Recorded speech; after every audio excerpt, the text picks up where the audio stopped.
And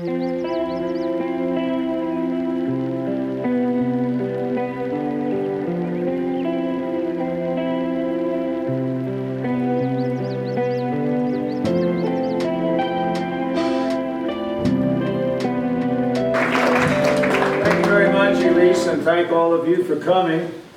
When I first came to Western in 1962, one of the towns that I became infatuated with was Marble. And I was very fortunate to be there in the 1960s and meet the last remaining old-timers. The quarries hadn't operated for 20 years or so.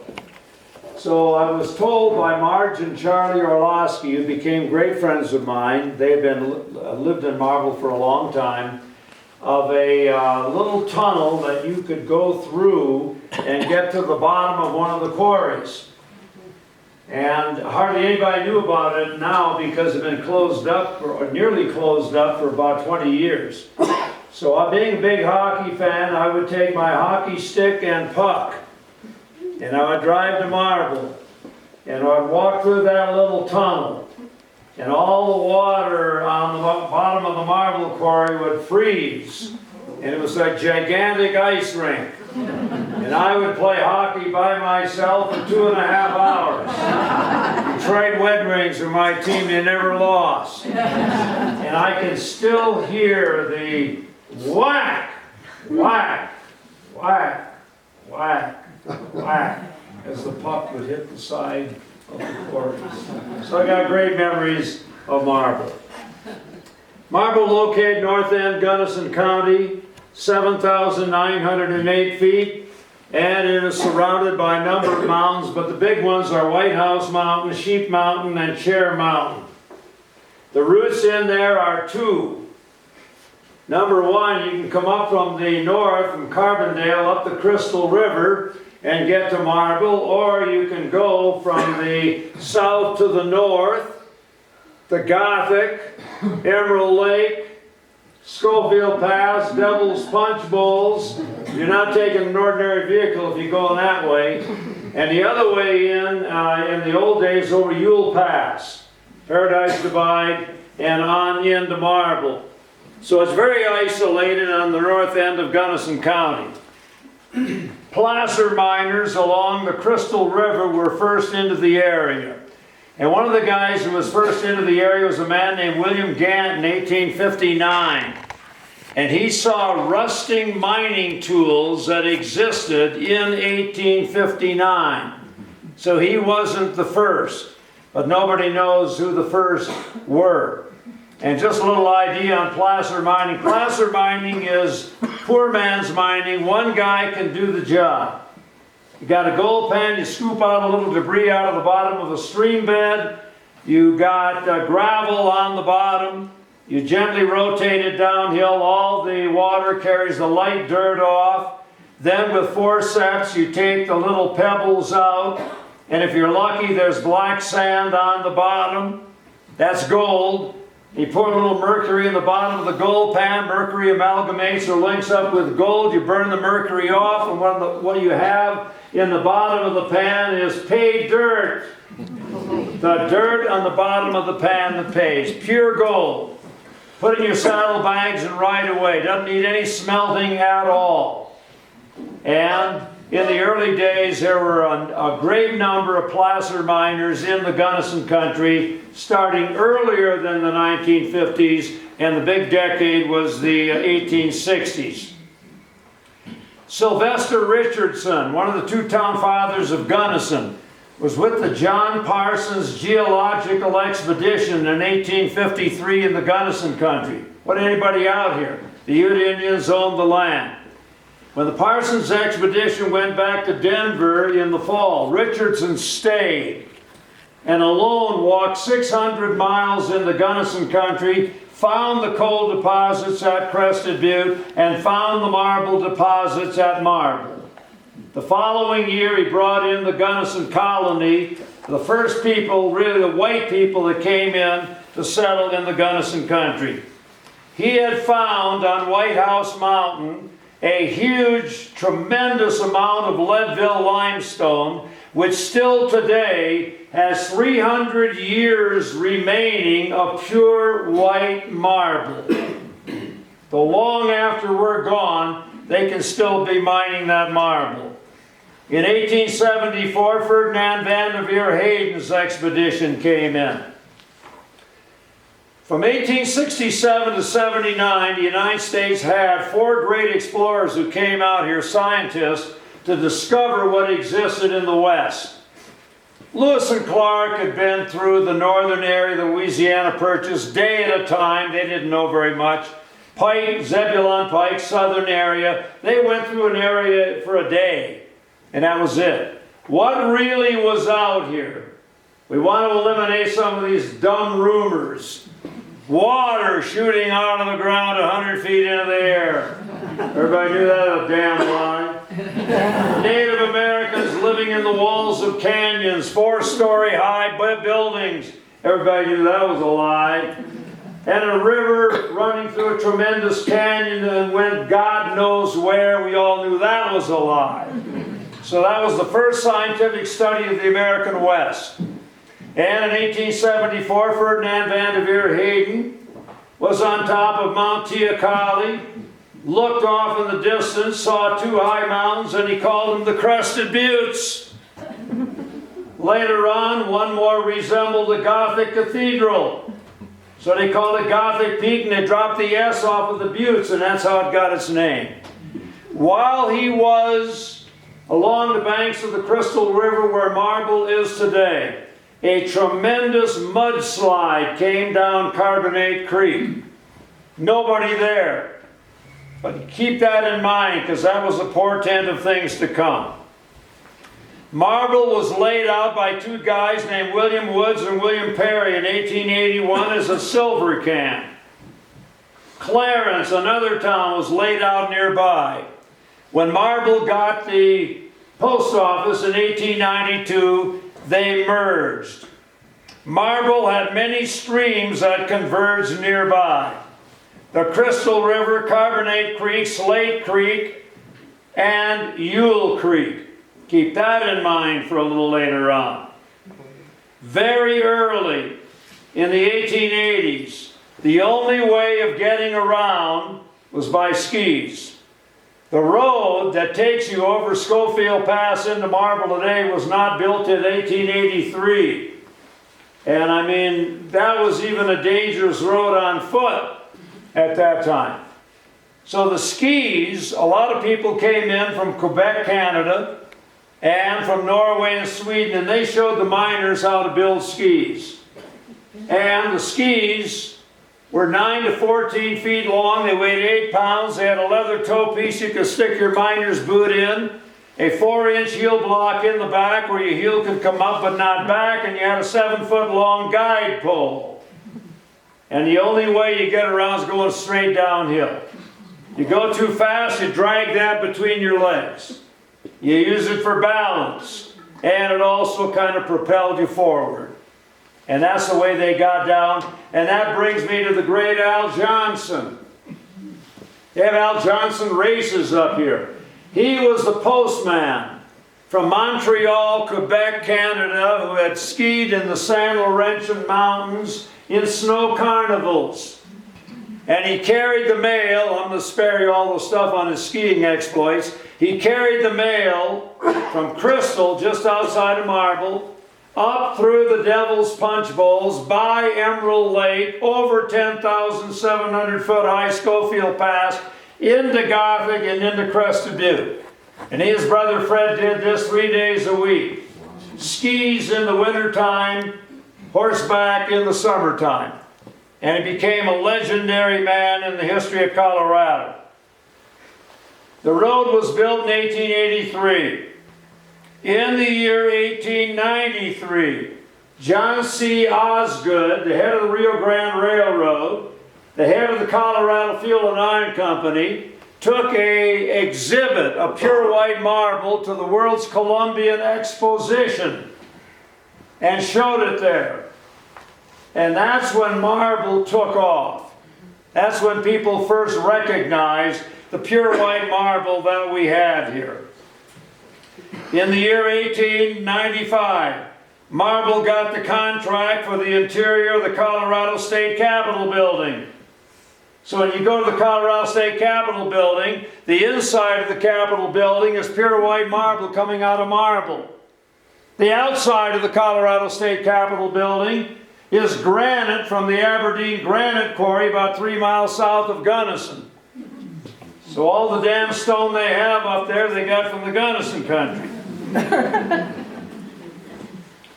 140,000 square feet went into the Colorado State Capitol.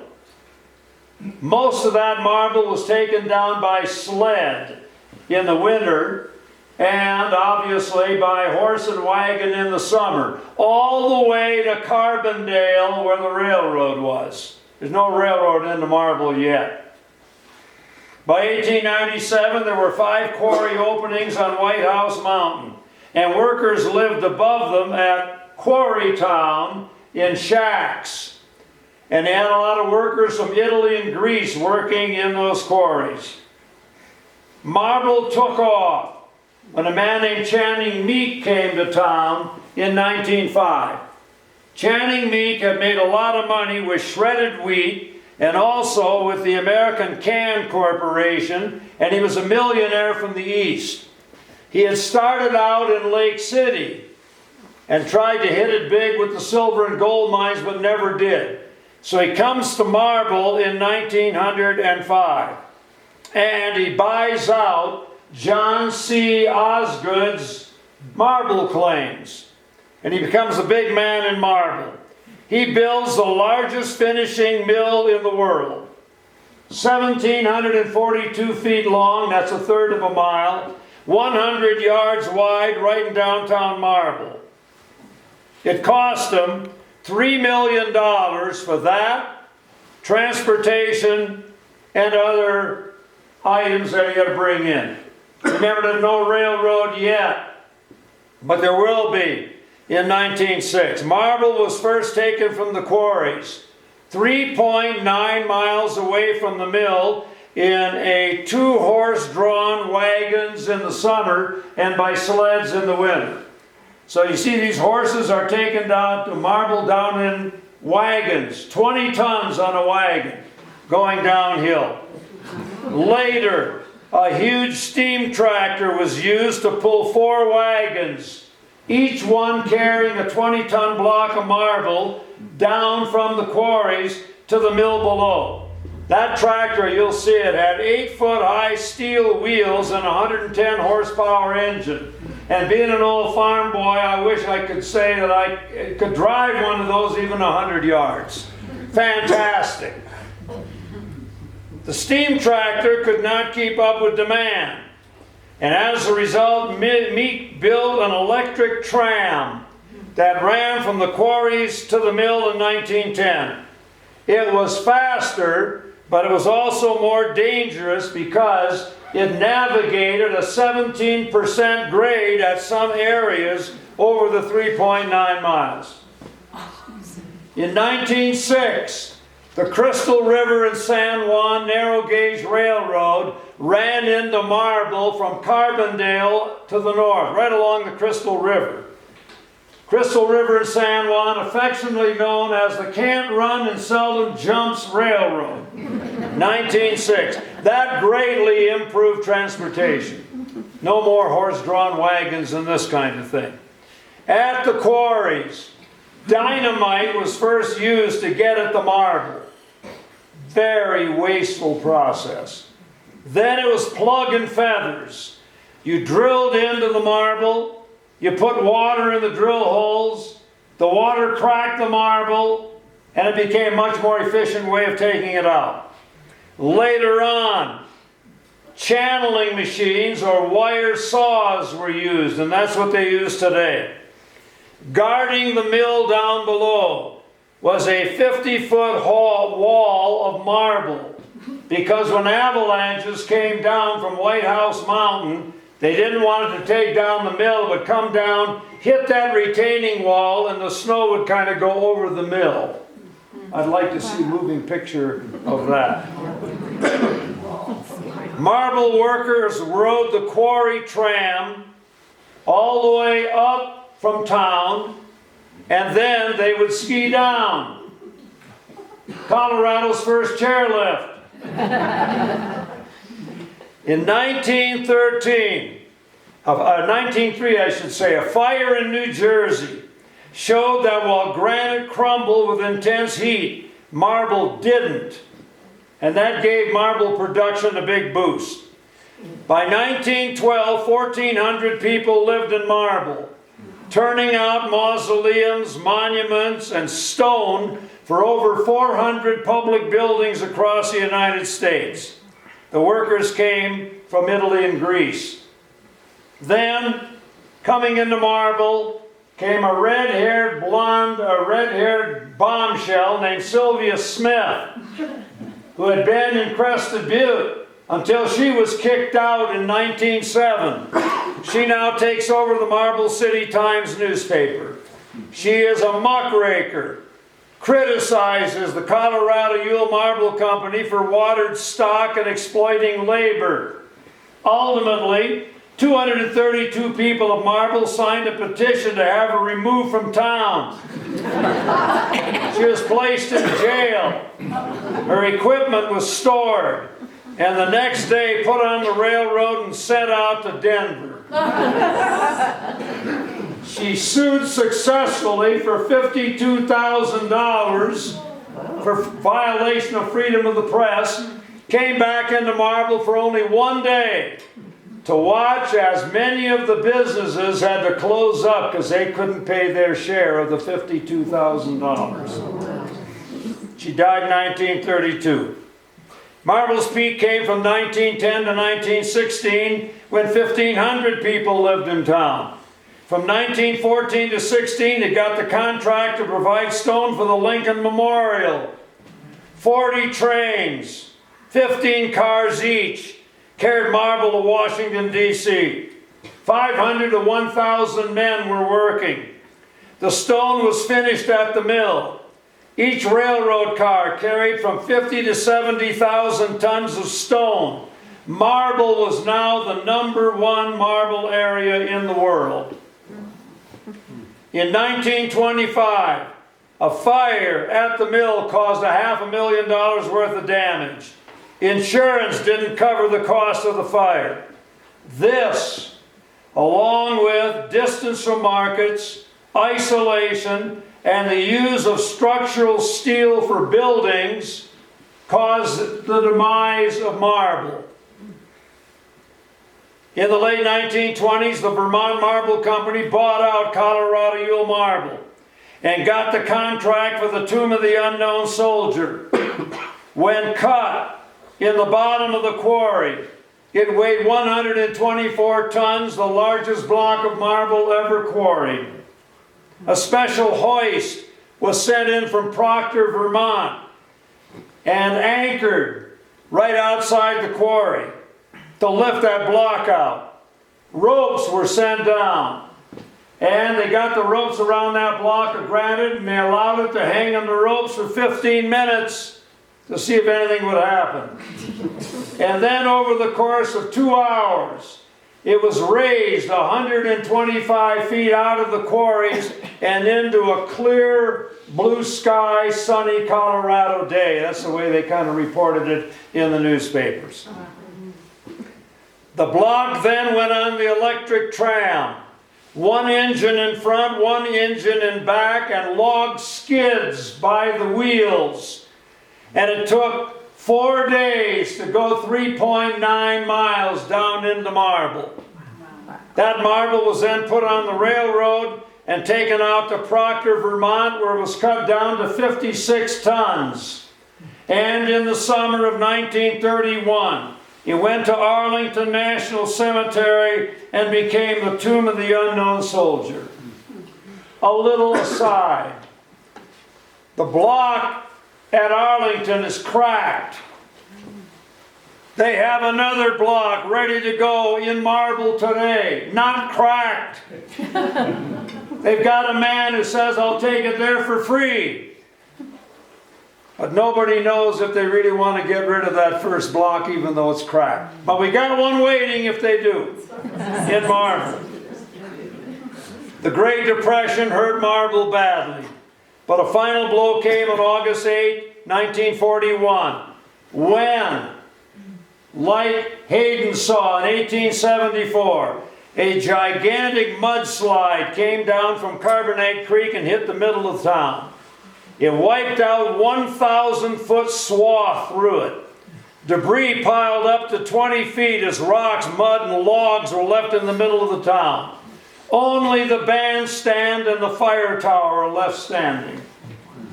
4 years later, a worse mudslide came. But this time, most of the people had moved out of Marble, so it didn't do that much damage. Marble remained isolated with only a few residents until the 1970s, when promoters came in with a planned unit development of 33,000 people.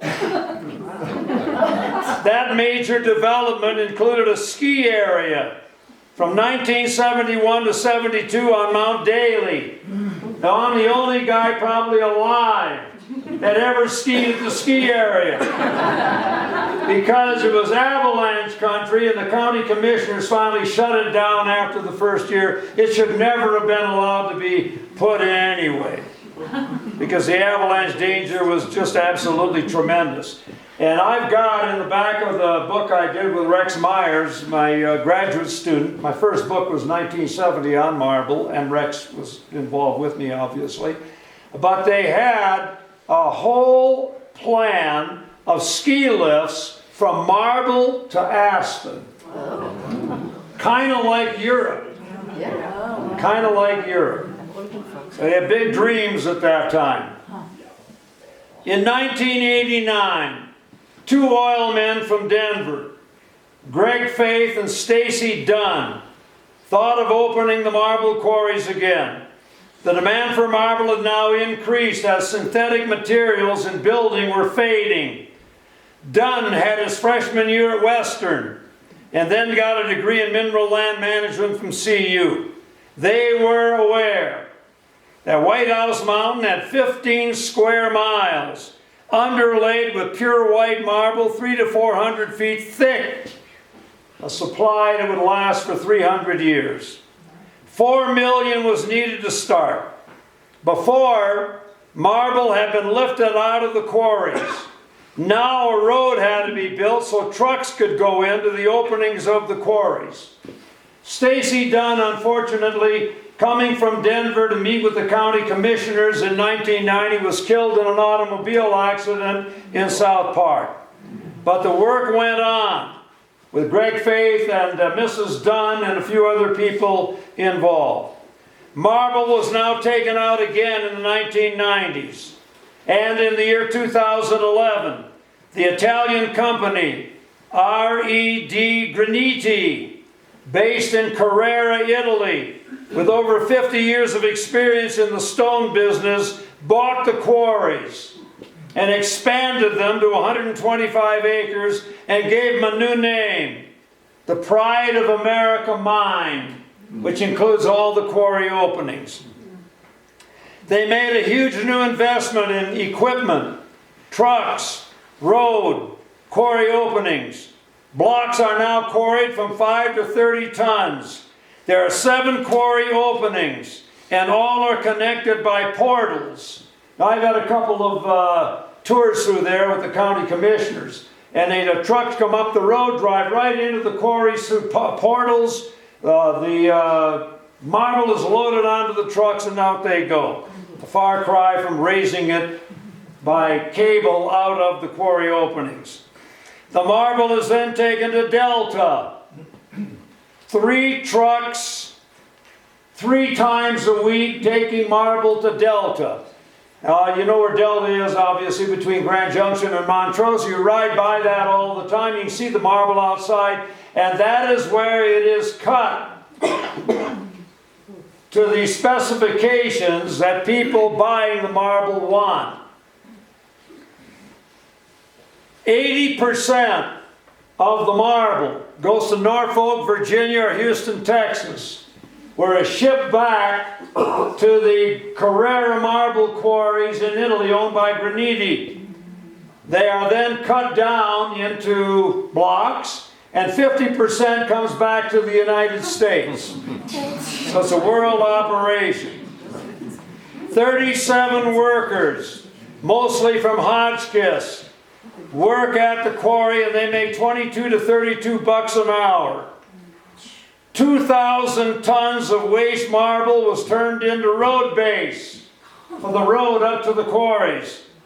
75% of the waste stays in the quarries. Diamond saws, which last from 15 to 20 years, are used to cut the marble. The portals are named for key Americans: Franklin Portal, Hamilton Portal, Roosevelt Portal, Lincoln Portal, and so on.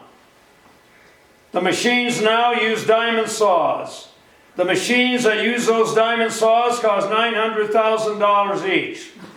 The quarries are at 9,500 feet, while Leadville limestone is found across the state. The Leadville limestone at Marble has the finest grained metamorphic white Ewell marble in the world, and right now, final thing I'll say before we get to the slides, the Gunnison country is famous in the United States for having maybe the most versatile mining in the nation. We have mined gold, silver, lead, copper, and zinc.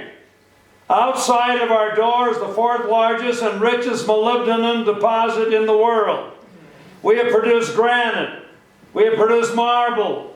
We got uranium. We got rare metals out in the Powderhorn area. Enough said. Let's hear it for marble. All